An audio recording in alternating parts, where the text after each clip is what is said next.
Hello ladies and gentlemen, and welcome back to my channel for another Hot Toys 1/6 scale 007 figure unboxing and review. Today, we're taking a look at just the standard James Bond in his tuxedo from No Time to Die. Now, I got mine at a discount from Pop Collectibles, and I've popped a link to their site in the description, along with the discount code Justin's Collection for 5% off your order if you decide to buy from them. As always, do your own research, make sure you're comfortable before buying.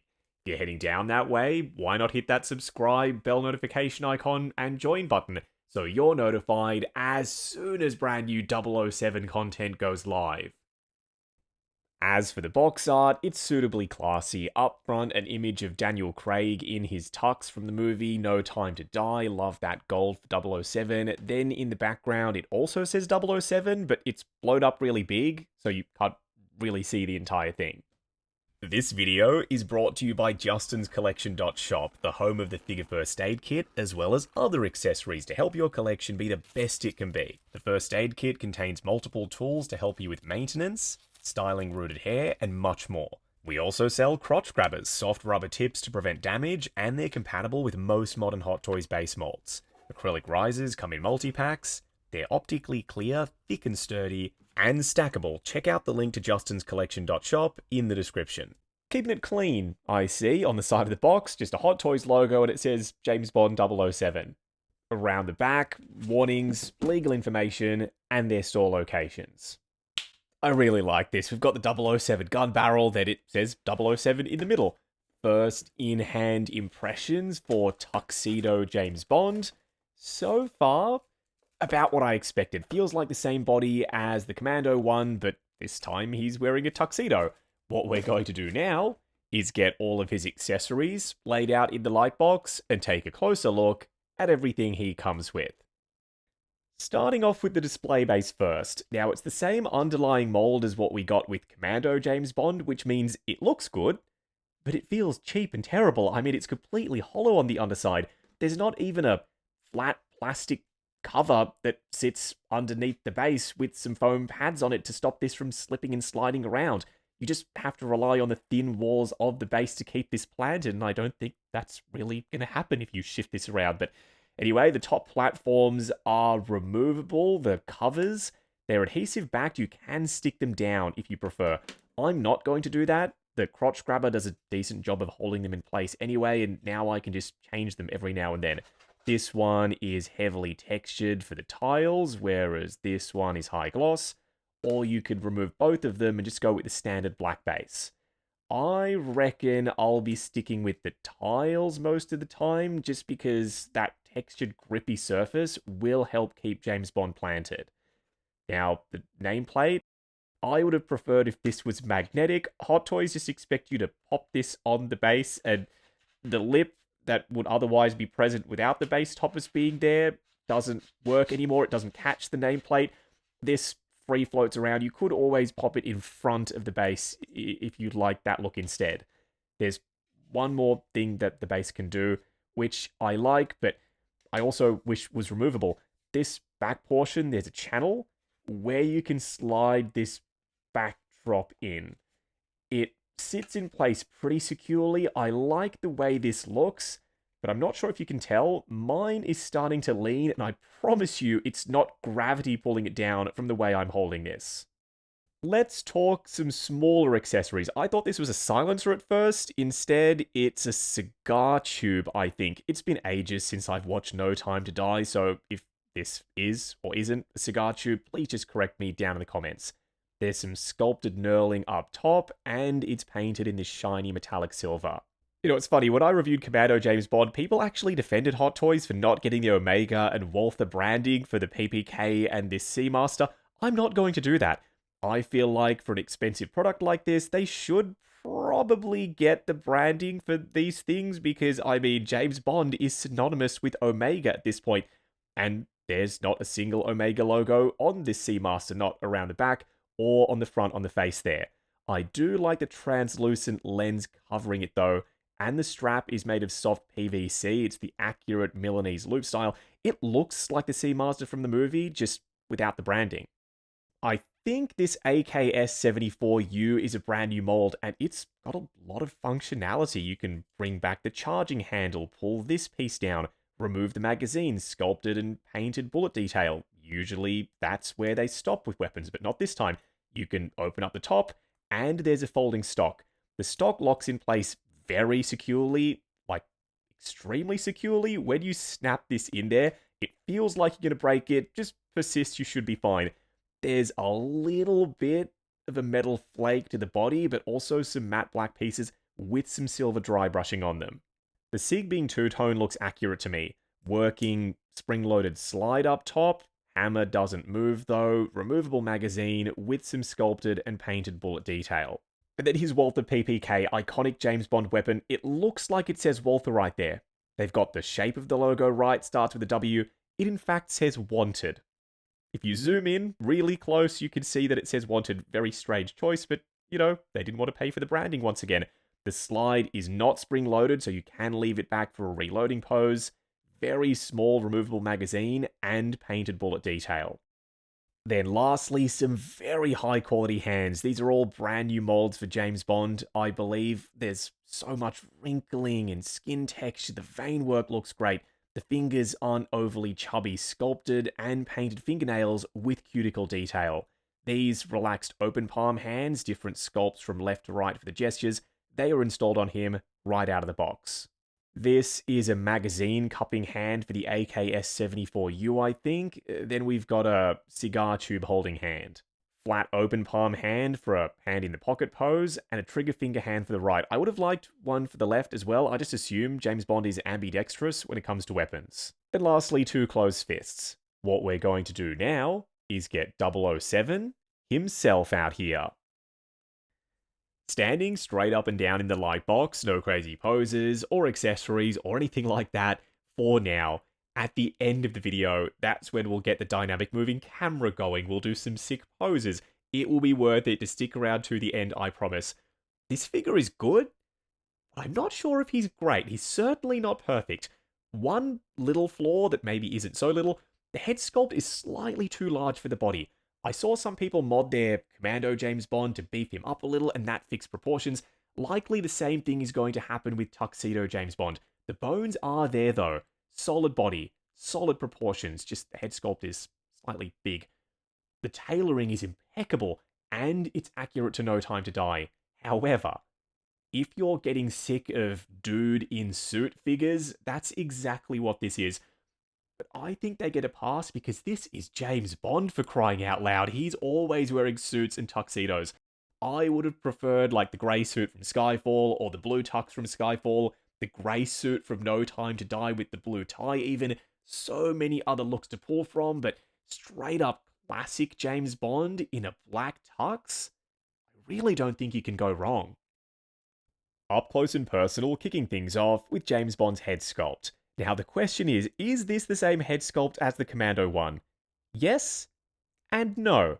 It's the same underlying sculpt, but somehow the detail is a lot softer. Some of y'all might like that because now he looks like a younger James Bond, but I don't know, the skin texture is so much smoother, the wrinkles, they've been flattened out, even the vein work on his temples, that doesn't look as good. The paint applications, they're almost the same, he's maybe a touch more tan, but if I was picking between this sculpt and the Commando one, we'll do a comparison in a moment, I'd be going with that sculpt. I don't want to make it sound like it looks bad, it's just that one is better. There's some liver spotting paint applications. He's got this feathered edge to his hairline. There's a gold dry brush for some highlighting over the sculpted strands of hair.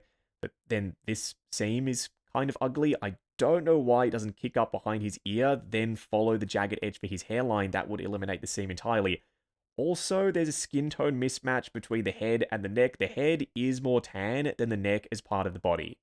So the head sculpts are the same. Like the veins are in the same places, all of the wrinkles are in the same places. But something about seeing a much sharper, crisper head sculpt on the right, even the hair looks better. The likeness is coming out more for me with the Commando sculpt versus the Tuxedo one, which is so weird to say because the underlying sculpt is identical, as you already know. We'll do a head swap in a second. This head sculpt is height adjustable. I like to pull it all the way up to expose more of his neck, but if you want him in a real hunkering down, fists up fighting pose as though he's hunching forward, you can push the head sculpt down. I'm not so sure about the battle damage look on the tux. It doesn't fit the vibe for me, but yeah, the head sculpt is still height adjustable, even though this one is from the Commando figure. And vice versa, clean sculpt on the Commando body. Once again, height adjustable, fits in proportion perfectly, and yeah, looks great. But that battle damage head sculpt, just my preferred option. Now, to move the eyes around, the head sculpt is completely hollow. There is so much access inside of it. You do not need to use the tool at all if you don't want to. And we already know that this head sculpt looks great with some side eye. I think it really comes to life with his eyes off to one side, those piercing blue irises. Let's pop this back on the body and discuss. Yeah, 100%. This Tuxedo Bond is more classy posed focus, whereas I find myself doing more dynamic posing with the Commando version. That is a more action-oriented piece. So eyes off to one side, maybe adjusting his cuffs or something. That's likely how I'm going to pose this one. Eyes back straight forward now. It almost looks like he's smirking a little. Can you see that right there? How the mouth kicks in just a touch. Depending on the eye position and the head tilt, the angle of it, you can work with the built-in expression as subtle as it is. Let's talk about the outfit briefly, because there's not really much to discuss. Bow tie, that's real fabric, sits in exactly the right spot, no complaints there. The shirt is textured, then we've got some faux buttons down the front. Real pocket square, that's a separate piece of fabric. Then there's a hook and loop buckle system that keeps the jacket closed around the front. I'm always going to have his jacket closed, but he does have some suspenders on that are connected to his trousers underneath the suit jacket. The lapels, they're the accurate cut and style, and they're done in more of a shiny fabric versus the just regular straight suit fabric for the rest of the jacket. There's more of that around the ends of the sleeves, and you can see the white shirt cuffs poking out from underneath. Plus, the Seamaster does make a little cameo. You can pull it down further, though, if you want to see more of it. I will say this black fabric is a lint magnet. You will be lint rolling this suit constantly, but the creases down the front for the pants, flawless. We've also got this shiny fabric strip down the side. Then he's wearing some black socks, and we've got these extremely shiny black, what would be patent leather shoes. But they're not just shiny. There is a leather grain texture underneath that gloss finish, and some sculpted stitching, plus the laces. Bar laced, of course. This is James Bond. Underneath is their sculpted tread. Not really, just some detail up front there for the toe. For a quick side-by-side comparison, James Bond on the left, James Bond on the right, both from No Time to Die, both by Hot Toys, and surprisingly, there's a little bit of a height difference. That's my fault. I've got Tux Bond's head sculpt at the highest spot, on the adjustable neck connector, whereas Commando Bond, I've got it at the lowest point because you can see a lot more of his neck. He doesn't have a high shirt collar that you have to adjust for. They both look very good. I personally prefer the look, even though it's not classic Bond, of Commando Bond, just because there's so much more going on with the outfit. It's more action-based, whereas Tuxedo Bond lends himself more to a pose where he's standing there doing something more suave. Either way, you've got options. If you prefer the Tux look, let me know down in the comments. If you prefer the Commando look, same thing, let me know down below. Going over 007's articulation, starting off with his head sculpt. Ball joint at the base of the articulated neck, double ball peg underneath the head, and it's on a height adjustable neck connector if you want to get some more range out of it. Looking forward to there, but can you see that?